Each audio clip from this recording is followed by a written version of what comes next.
Hello, in this video I'm gonna show you how you can use the flashback in F1 24. You can access the flashback or instant replay by opening the pause menu, and then over here we have the option to use the flashback or instant replay. So if we go over here, we will play the last few seconds. We can also go forward, go back. At the bottom you can of course see different options, and in addition to that, if you want to use the flashback and go back to that specific moment, then in the bottom right corner you can see the button that you need to press in order to use the flashback.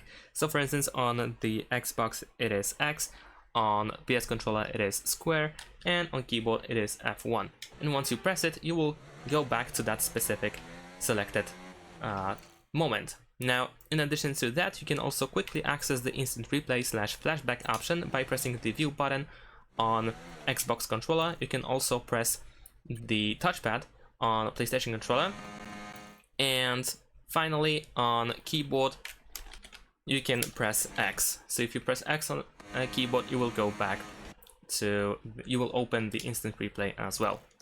And that's it. Thanks for watching. Leave a like and subscribe to my channel, and see you in my next videos. Bye.